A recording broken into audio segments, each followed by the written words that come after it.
See, this is something that was painted on ages ago. All right, I'm going to put down some lighter colors. Got our Titan Mars Pale. I have this light orange. We can just test these, and I'm thinking of doing like kind of some delicate little flowers today. So I do always keep my limited palette. So that's a Pyrrole Red Light, very warm color, meaning that it's a little more on the orange side than the pink side. It makes a really pretty color. I do have this light phthalo green. I'm not sure if I'll use that. Definitely want to put some white down, and I'm going to go ahead and grab my green gold. Honestly, I just want you to know these colors are not necessary to buy. I'm just showing you how pretty they are. But honestly, you can just mix them by adding white.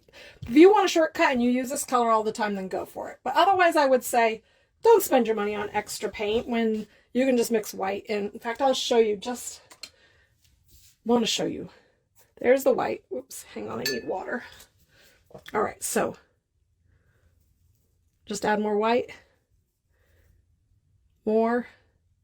We're getting closer and closer to that. You want it to be a little more pale like that. Put some primary yellow down. Put a little yellow in it, and it's going to start making it a little more pale orange. Look. There you go. I know the light color here on the screen is probably not exact, but my point being is you don't need to buy these colors unless you're always using it and you want the exact same color every single time. I'm going to just kind of get in here. I'm probably going to want... You have this really pretty Titan Green Pale as well. Another one where easy to make that color, but if you're using it a lot, it's nice to have it on hand. One that I definitely use often is this Titan Buff. It's a really great color for muting when you do, look how much easier it is. We can just take that and it in and of itself, when we mix it, it already has like some really great muting properties. So it like kind of turns it into a muted color instead of a saturated color. We love that pale pink, don't we? I have no idea what I'm going to do today. I'm probably going to just have to revert to my good old. And let's get some peachy color going in here. And get some, leave that sky maybe today. We'll just leave a few dots up there and work our way down instead. I'm just gonna be loose with it. Be loose with it. So don't overthink it. We're starting with such a dark background. I'm gonna get that a little bit more orange. Needs some white. There we go. I'm using old work, and it's always on this Stonehenge Printmakers paper, which I love. See, that's almost the same. That's the one I mixed. I have to turn to my favorite green gold if we're going to pull this off properly. But I might pull out some other colors too. And mix some of this with a little bit of the orange in it, and it'll make it a little more muted and a little less. There we go. You know I like this color a lot.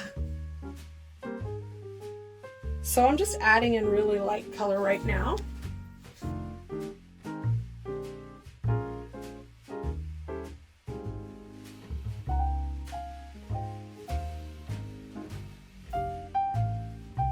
This is what I wanted to try today. Let's see if I've got a good brush I can do this. I really wanted to see if we can bring in this light. And since it's still wet, it's not working quite how I wanted it to, but that's okay.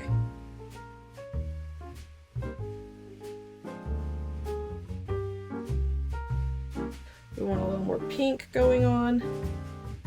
There we go.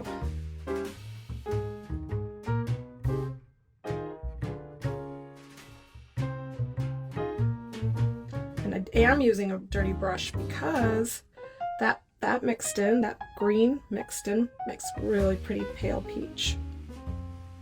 And I still have that, see, that's a little more orange there, but there's really no point in having these different colors when you can just mix them.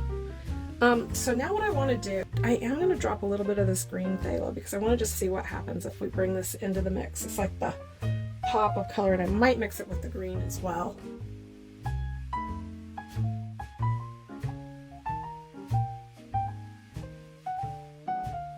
It is, it's a little different, I will tell you that.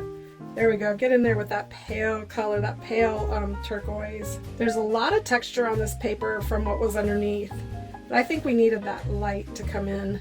I'm going to even bring it in down here, because what's going to happen is we'll just bring it in. I might even bring in a little bit of green. Pale, pale. So what's going to happen is it's going to feel like spring.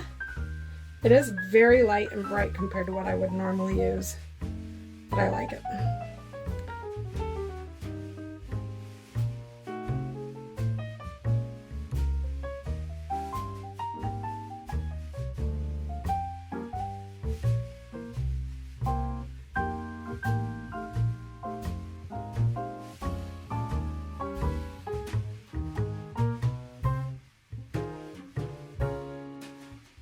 This has got some really pretty colors happening.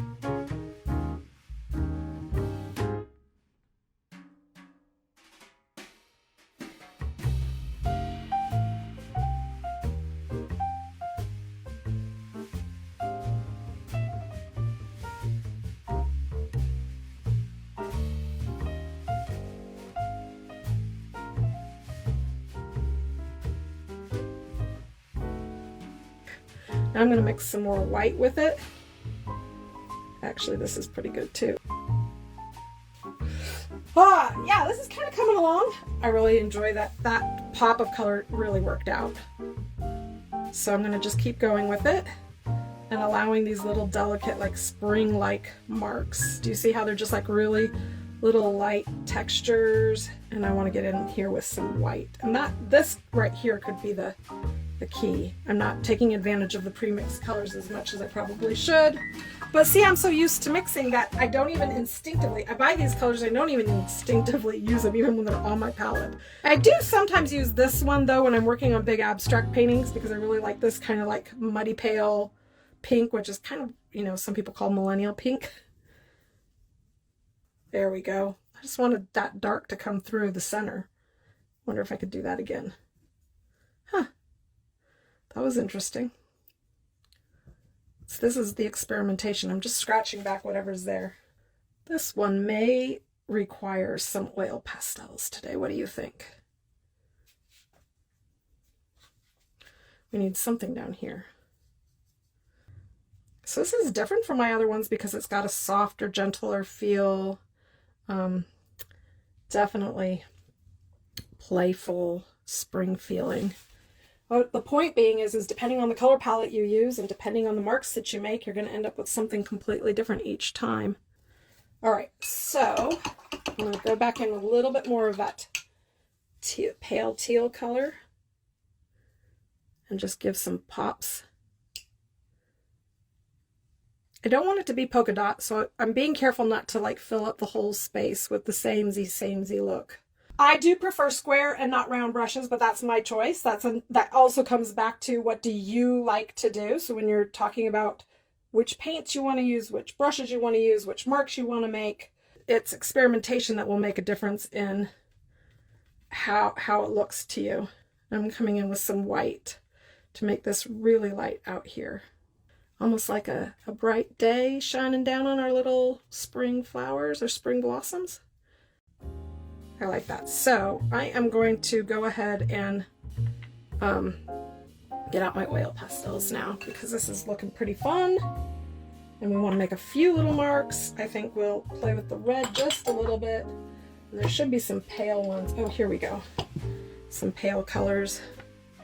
And I might want that to not have so much blue right there. Layering background best to go dark to light. Either way. Dark to light, I go light to dark, dark to light. The beauty of acrylic paint is that it doesn't matter. And it's really what your intentions are. Sometimes I go the other way.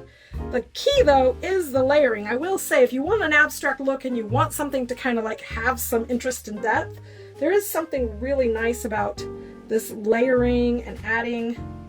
I'm just trying to decide where I want to put marks. And adding in all the little details that come out when you layer instead of just painting straightforward. But again, that comes down to your methods, how you like to create. I'm coming in here with some of this yellow ochre because the yellow ochre next to that greenish blue light teal is really pretty. It's like this earthy yellow. Do you see what I mean? Like you just put in a little dot there. right next to that. And it's so pretty. Oh, I had that red.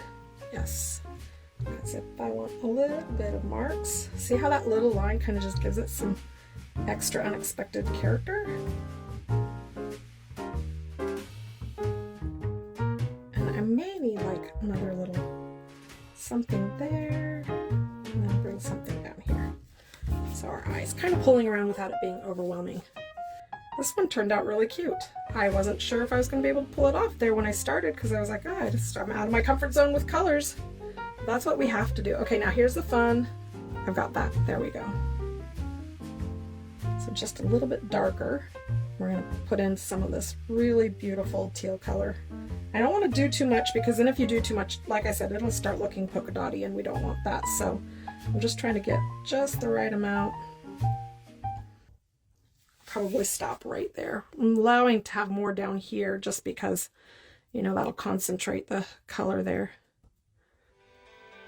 What do you think? Fun? Happy painting, everybody. Bye.